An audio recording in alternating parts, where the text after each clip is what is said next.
আইসা দোপাতে দাঁড়ায়, বাড়ির কাছারে দাঁড়ানো ছিল বিবি জামেলায়।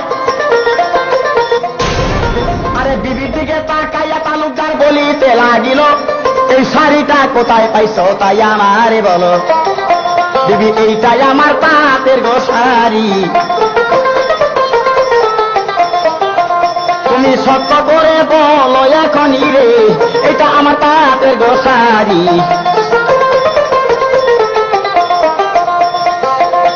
জামেলা বলে বাবা আনছে হাত হইতে কিনিয়া,